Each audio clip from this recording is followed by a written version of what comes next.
રાજ્યમાં બીઝેડ ગ્રુપનું 6,000 કરોડનું નાણાં ઠગવાનું કૌભાંડ બહાર આવ્યા પછી વધુ એક કંપની પોન્ઝી સ્કીમથી છેતરપિંડી કરતી હોવાનું સામે આવ્યું છે। બનાસકાંઠાના પાલનપુરમાં આવેલી નાઉ સ્ટાર વે કંપની દ્વારા લોકોને રૂપિયા ડબલ કરી આપવાનું કહી ઠગાઈ કરતી હોવાનું ખુલ્યું છે। પાલનપુરમાં આબુ હાઈવે પર નાઉ સ્ટાર વે કંપની ઓફિસ આવેલી છે, જેનો માલિક નિરંજન શ્રીમાળી નામનો વ્યક્તિ હોવાનો ખુલાસો થયો છે। નિરંજન શ્રીમાળી એસટી વિભાગનો કર્મચારી છે। જોકે છેલ્લા 4 મહિનાથી તે મનસ્વીપણે ગેરહાજર રહ્યો છે। એસટી વિભાગ દ્વારા તેને અગાઉ 3 વખત નોટિસ પાઠવવામાં આવી છે, પરંતુ નિરંજન શ્રીમાળીએ કોઈ જવાબ આપ્યો નથી। જોકે હજુ સુધી નિરંજન શ્રીમાળીએ કેટલા લોકોને ઠગ્યા છે, કેટલા રૂપિયાનું કૌભાંડ આચર્યું છે, તેને લઈને કોઈ ચિત્ર સ્પષ્ટ થયું નથી। તો નિરંજન શ્રીમાળી પણ હાલ ક્યાં છે તેની કોઈને ખબર નથી। નિરંજનભાઈ શ્રીમાળી 1/7/24 થી આજ દિન સુધી મનસ્વીપણે ગેરહાજર રહેલ છે। એમને ખાતાકીય કાર્યવાહી માટે 3 નોટિસો પાઠવેલ છે અને ખાતાકીય કાર્યવાહી કરવા માટે ચાલુ છે। ઘેર રહેવાનું કોઈ કારણ દર્શાવાયું ના, કોઈ મનસ્વી રીતે 3-4 મહિના નથી આવતું। 1/7/24 થી 1/7/24 થી હજુ સુધી આજ દિન સુધી નહીં। નોટિસનો કોઈ જવાબ આપ્યો હોય? કોઈ જવાબ એ નહીં આપે, નોટિસ છોડાવતા નહીં। સમગ્ર રાજ્યમાં બીઝેડ કંપનીની ઠગાઈ સામે આવી છે અને ચર્ચા જગાવી છે, ત્યારે બનાસકાંઠામાં વધુ એક કંપની દ્વારા લોકો સાથે છેતરપિંડી કર્યા હોવાનું સામે આવ્યું છે। બનાસકાંઠામાં નાવ સ્ટાર વે નામની જે કંપની ખોલી ડબલ રૂપિયા કરી આપવાની લાલચમાં લોકો ઠગાયા હોવાની ચર્ચા સામે આવી છે।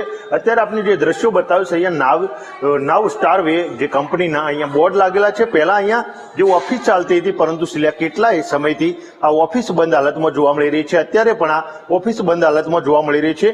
જે પ્રમાણે આ નાવ સ્ટાર વે નામની જે કંપની હતી, તે કંપનીના સંચાલક નિરંજન શ્રીમાળી અત્યારે ક્યાં છે તે કોઈને ખબર નથી, પરંતુ કંપની ચલાવનાર જે નિરંજન શ્રીમાળી છે તે એસટી વિભાગના કર્મચારી છે, એટલે કે એસટી વિભાગમાં ક્લાર્કની તરીકે નોકરી કરતા હતા અને તેઓ અલગ અલગ રીતે આ જે તમામ જે એસટીના જે કર્મચારીઓ હતા ને તે સિવાય અન્ય જે લોકો હતા તેમની પાસેથી નાણાં ઉઘરાવીને એક ડ્રો સિસ્ટમથી, એટલે કે નાણાં ડબલ કરવાની લાલચ આપીને સ્કીમ ચલાવતા હતા અને આ સ્કીમમાં કરોડો રૂપિયાનો જે ગોટાળો થયો હોય એવું અત્યારે સામે આવી રહ્યું છે। જે પ્રકારે આ સમગ્ર મામલે એસટી વિભાગના કર્મચારીઓ છે તે કર્મચારીઓ મોટી સંખ્યામાં આમાં જોડાયા હોય એવું અત્યારે તો સામે આવી રહ્યું છે, પરંતુ હજુ કોઈ બોલવા તૈયાર નથી। પરંતુ જે પ્રમાણે નિરંજન શ્રીમાળી જે છે તે આ કંપની ચલાવતા હતા અને તે એસટીમાં કર્મચારી તરીકે છે, એટલે કે મોટા ભાગે એસટી કર્મચારીઓ આમાં સલવાયા હોય તેવું અત્યારે માહિતી પ્રાપ્ત થઈ રહી છે। પરંતુ જે પ્રકારે